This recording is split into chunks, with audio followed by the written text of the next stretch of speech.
Assalamualaikum Puan Nureha, apa khabar? Waalaikumsalam, cikgu. Apa khabar? Saya pun Alhamdulillah.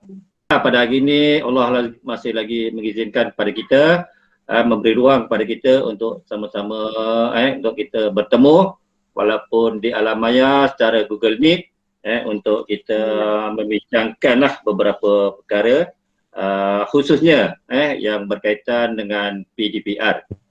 Seperti yang kita sedia maklum bahawa negara kita telah dilanda COVID sejak Mac 2020 dan ikoran daripada itu untuk tidak menjejaskan kepada murid-murid sesi persekolahan, ada yang bersemuka, ada yang tak dapat bersemuka, maka KPM telah menetapkan bahawa PDPR, pembelajaran dan pembelajaran di rumah, dijalankan semasa sesi persekolahan yang tidak dapat bersemuka. Jadi alhamdulillah kita telah melalui beberapa kali sesi PDPR dan yang terbaru ni pun kita dah selesai. Jadi yang PDPR yang kita jalankan ni, apakah ada isu-isu semasa kita melaksanakan PDPR ini? baik. Cikgu, sebenarnya kita ni kalau ikutkan daripada tahun 2020, pengalaman PDPR ni sebenarnya dah terlalu banyaklah sepatutnya lah. Dan daripada pengalaman yang kita telah hadapi daripada PDPR tahun 2020 sehinggalah tahun 2021 dan yang lepas ini adalah PDPR 3.0. Memang banyak isu-isu yang telah dikemukakan yang daripada sama ada daripada pelbagai pihak. Daripada jelaskan di sini, antara isu-isu yang boleh kita dapat daripada murid ataupun ibu bapa, bila kita sebut isu daripada murid ni, sebenarnya isu daripada ibu bapa itu sendiri lah cikgu ya. Pertama sekali yang memang yang sangat-sangat basic itu adalah jadual itu sendiri. Ya. Kalau kita bandingkan jadual daripada PDPR 1 hingga jadual PDPR 3.0 ini, jadual PDPR 3.0 ini adalah sangat padat, di mana 3 ataupun 5 mata pelajaran untuk setiap hari itu ada. Jadi begitu padat sekali. Maknanya murid ataupun ibu bapa ni menghadapi masalah lah kalau jadual yang begini padat ya. Dan kita terpaksa mengikut arahan lah. Jadi untuk 2 minggu yang lepas ini kita menggunakan jadual besi 2.0. Kata jadual ini terlalu padat, di mana kalau kebanyakan mereka ini adalah daripada murid-murid di pedalaman, jadi peranti mereka itu biasanya tak banyak. Biasanya mereka menggunakan peranti daripada ibu bapa satu saja, ataupun ada juga yang ada peranti sendiri tapi data pun tak berapa nak elok. Jadi dekat sini bila anak meramai menggunakan satu peranti ataupun 2 peranti saja memang jadi masalah yang besar lah pada jadual yang begini padat sekali. Tu belum lagi anak sekolah menengah, prasekolah dan sebagainya. Jadi dengan ini isu yang jadual ini melupakan antara isu yang banyak diketengahkan oleh ibu bapa jugalah. Dan yang kedua isunya itulah yang saya cakap tadi adalah data yang tak mencukupi. Maknanya data ini kalau digunakan untuk sepanjang hari dengan nak upload video dan sebagainya memang tak mencukupi. Malah kita di kalangan guru sendiri pun kita menggunakan data kita sendiri pun memang kita rasa cepat habis jugalah. Apatah lagi yang ibu bapa yang ada anak ramai dan sebagainya, dan ini memang antara isu-isu yang sepatutnya kita fikirkanlah ya. Dan seterusnya tentang murid yang tak cukup masa lah. Apabila jadual padat, murid tu kadangnya tak cukup masa. Masanya satu masa je nak, contohlah kalau muzik masa satu masa je. Baru cikgu nak bagi latihan ataupun bagi demonstrasi untuk melakukan aktiviti nyanyian dan sebagainya, waktu dah tamat. So terambil pula waktu orang lain. Jadi itu antara disebabkan jadual yang begitu padat. Begitu juga dengan ada satu isu yang ibu bapa yang ramai ibu bapa ketengahkan adalah isu yang murid anak dia tak dapat mengikuti PDPR. Data tak cukup, peranti dia satu saja, kena berebut dan sebagainya. Dan yang paling sangat biasa adalah ibu bapa dia kerja, dia bawa handphone dia pergi kerja, so jadi dengan ini anak dia tak ada handphone kat rumah. Jadi kena tunggu dia balik rumah, dia kata barulah boleh anak tu boleh mengikuti PDPR. Dan itu adalah isu murid.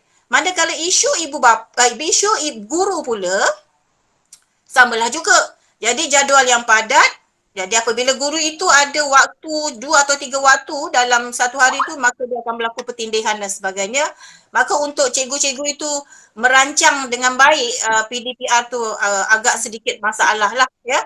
Dan seterusnya juga respon daripada guru, begitu juga dengan murid-murid ni, kehadiran murid-murid dalam PDPR pun ada juga murid-murid yang tak hadir. Kalau kita lihatkan setiap hari tu ada saja murid-murid yang tak hadir, lebih kurang 2 atau 3 orang untuk setiap PDPR. Atau dan akhir sekali antaranya isu-isu guru ni adalah, ini isu yang biasalah di peringkat guru sendiri, iaitu melaporkan PDPR lah. Setiap hari tu kita menggunakan sistem SPDPR tu ada banyak masalah lah. Kemungkinan sekarang ini sedang di-upgrade oleh pihak kementerian untuk ditambah baik sedikit lah. Itu antara isu-isu yang kita boleh nampak dengan jelas. Tapi isu utamanya daripada kedua-dua permasalahan ini adalah ibu bapa dan murid adalah isu ketidakhadiran murid-murid dalam PDPR. Itu dia cikgu, yang isu utama dia lah. Okey, cikgu, kalau ikut apa yang cikgu terangkan tadi, isu utama adalah tentang jadual yang padat dan ketidakhadiran cikgu. Jadi apapun kita kena faham bahawa jadual yang padat ni adalah kalau ikut besi 2.0 adalah kehendak arahan KPM cikgu. Jadi ya, kita kena ikutlah.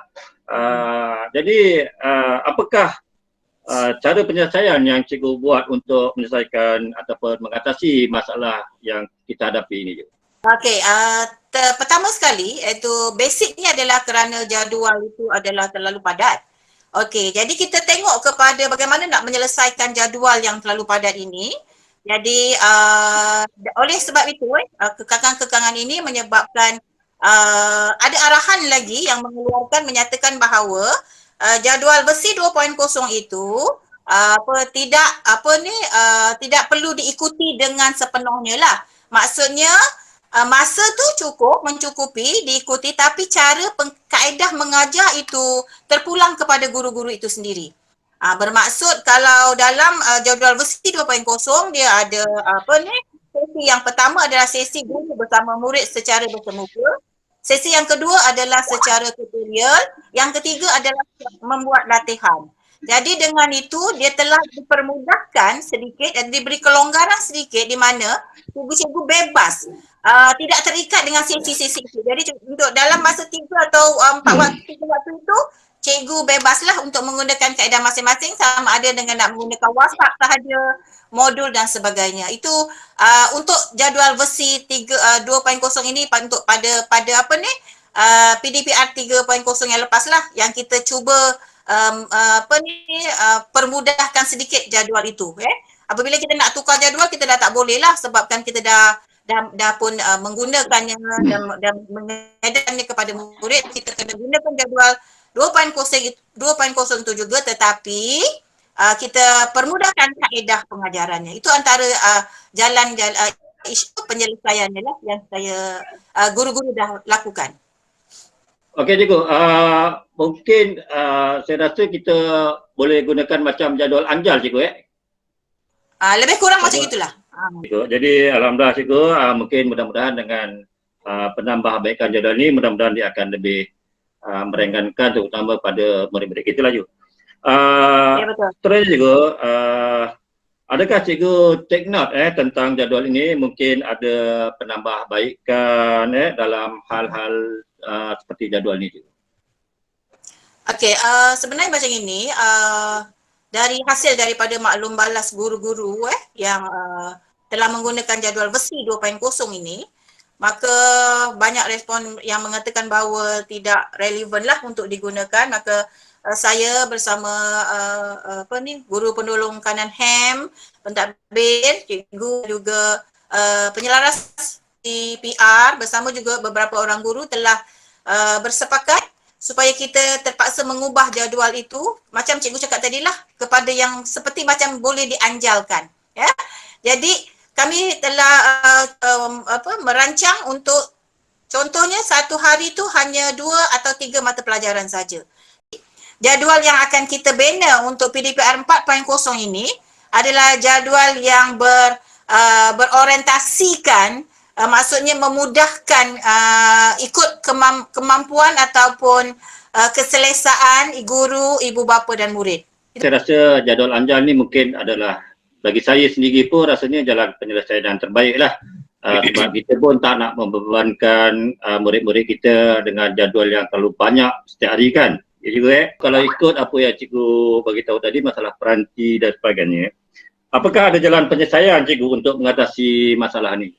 Daripada pemerhatian kita, jadi beberapa solusi yang kita telah buat, antaranya adalah yang pertama sekali yang cara mengatasinya adalah kita guru-guru terpaksa menyediakan modul, menyediakan modul yang berkaitan dengan apa yang cikgu-cikgu yang nak ajar lah pada tempoh-tempoh berkenaan lah, tempoh-tempoh PDPR yang berkenaan.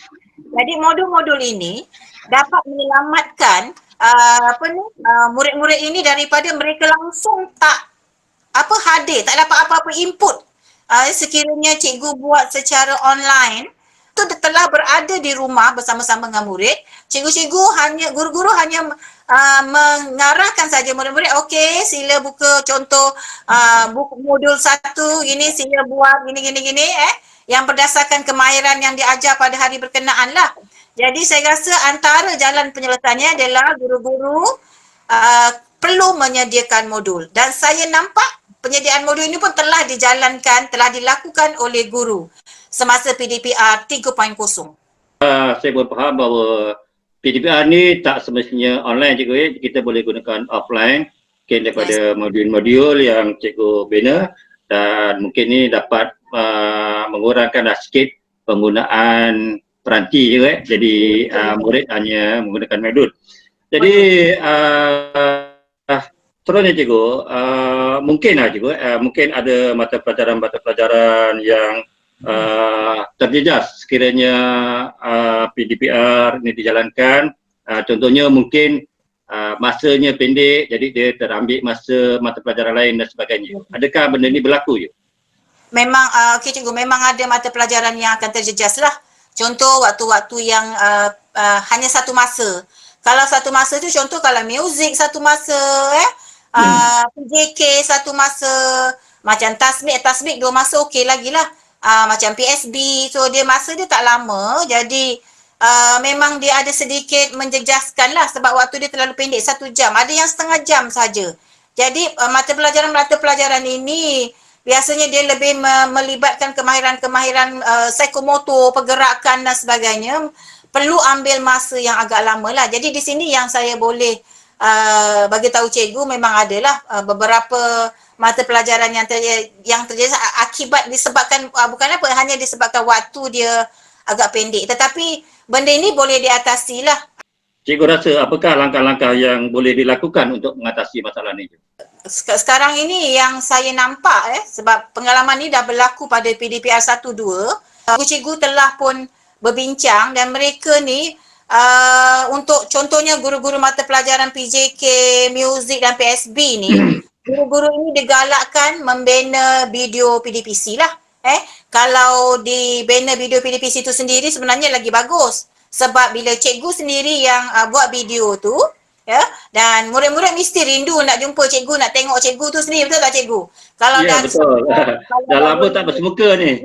Bila nampak cikgu nak masuk, mesti dia orang seronok. Dan dia orang pun seronok untuk masuk dalam sesi Google Meet cikgu tu sendirilah. Dan saya rasa ini antara salah satu yang boleh mengurangkan ketidakhadiran peratus ketidakhadiran murid dalam PDPR. Jadi cikgu kena pelbagaikan kaedah tu kepada yang lebih menarik minat murid. Mungkin itulah antara salah satunya kita buat video sendiri, ataupun ini kalau kita mahir ICT, bagi guru yang tidak mahir ICT, mereka kena berusaha lebih sikit lah mencari video-video dari YouTube dan sebagainya. Dan sebenarnya cikgu banyak video-video yang boleh kita dapati dari YouTube yang sebenarnya memang dia fokus kepada mengikut di SKP yang ada sekarang. Jadi terpulang kepada cikgu tu sendiri untuk mencari bahan ataupun kaedah-kaedah yang sesuai untuk menarik minat murid untuk hadir dalam PDPR mereka. Pun adakah cadangan ini membebankan guru-guru kita? Okey, sebenarnya cadangan ini telah pun diterima pakai oleh guru-guru. Kalau saya tengoklah pada PDPR 3.0, saya tengok tasmik cikgu-cikgu tasmik telah menggunakan kaedah Google Meet, ya. Jadi kaedah ini saya tengok dapat juga menarik perhatian murid semua murid-murid. Saya tengok kalau saya hadir dalam mereka punya WhatsApp tu, kebanyakan murid tu hadir dan mak bapak pun nampak macam sukalah untuk murid tu hadir dalam Google Meet cikgu tu. Jadi saya rasa dekat sini antara yang menarik perhatian lah murid-murid untuk attend cikgu punya PDPR lah. Dan kalau kita mungkin tak boleh buat secara video secara sendiri ataupun Google Meet, kita mungkin boleh carilah video-video di luar di YouTube dan sebagainya, dan dia insya-Allah telah diguna pakai oleh cikgu-cikgu dan dia juga tidak membebankan cikgu-cikgu. Alhamdulillah cikgu, rasanya cikgu-cikgu kita memang cikgu-cikgu yang hebat bagi saya. Saya fikir terusnya cikgu, kalau ikut apa yang cikgu terangkan tadi dengan video dengan sebagainya, apakah cadangan-cadangan ini akan memberi impak kepada guru-guru kita? Kalau hasil daripada saya, pemerhatian saya lah, dan hasil daripada maklum balas ataupun temu-bual yang saya telah jalankan dengan sahabat-sahabat guru tu, saya memang menerima banyak maklum balas yang baik daripada guru-guru yang terlibat, kerana mereka sendiri nampak kesan hasilnya lah apabila ada video, ataupun ada video yang kita upload daripada mana-mana YouTube. Jadi murid nampak memberi respon yang sangat baik dan peratus kehadiran murid itu dalam PDPR cikgu pun semakin meningkat. Alhamdulillah cikgu, mudah-mudahan ia akan menambah baik lagi kita punya PDPR. Seterusnya cikgu, apakah langkah-langkah strategik atau pendekatan yang cikgu berikan kepada guru-guru untuk meningkatkan PDPR ni cikgu? Okey, macam inilah cikgu, sebab perkara ini sebenarnya perkara yang telah banyak kali kita bincangkan dalam mesyuarat-mesyuarat guru, sama ada dengan bersemuka ataupun secara Google Meet yang lepas ini, dan ada beberapa strategi yang telah dicadangkan oleh guru-guru itu sendiri supaya dapat meningkatkan kehadiran murid itu dalam PDPR cikgu-cikgu. Jadi antara strategi-strateginya, yang pertama tu maksudnya guru-guru kena pertama sekali okeylah kita menyediakan modul. So modul yang kita sediakan itu bermakna walaupun murid itu tidak boleh masuk pembelajaran guru itu secara online, so mereka boleh hadir dalam secara offline dengan menggunakan modul. Sekurang-kurangnya modul apa yang ada dalam modul itu, mereka menjawab, mereka membaca dan sebagainya, sekurang-kurangnya mereka dapat sesuatu ilmu daripada modul itu. Itu pertama, dengan penyediaan modul. Dan yang kedua, kita hendaklah macam guru-guru ini, guru-guru hendaklah menekankan bahawa pentaksiran bilik darjah akan dijalankan sewaktu PDPR berjalan. Jadi dengan itu, ibu bapa akan menekankan, okey, kena masuk kelas ini. Sebab apa? Cikgu akan membuat pentaksiran bilik darjah.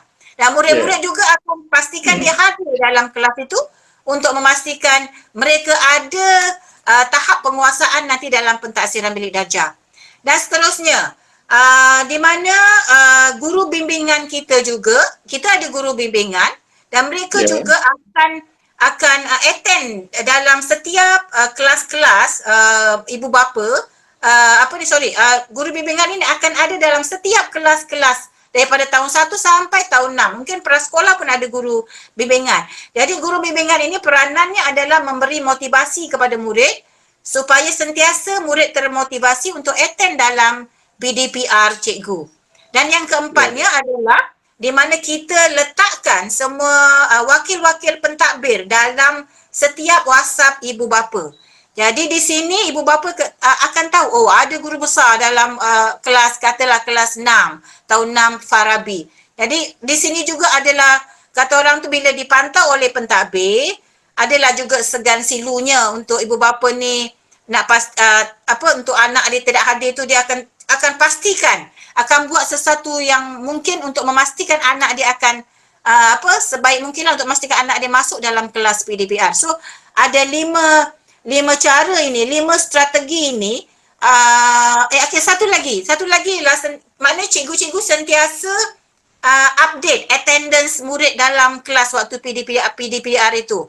Contohnya, sekarang ada 25 orang murid telah menghantar kerja. So kita tahu, oh ada 25. So ada 5 lagi katalah murid tak hadir. Jadi ibu bapa tengok, siapa yang tak hadir ni? So di sini sentiasa ada follow up daripada guru. Jadi ini 5 strategi yang boleh menarik perhatian lah. Yang boleh menarik perhatian anak-anak untuk hadir dalam PDPR, ya, yang menjadi isu kita pada ketika ini. Okey juga menyentuh tentang pentadbir yang ada dalam WhatsApp setiap kelas. Jadi saya pun ada dalam beberapa kelas.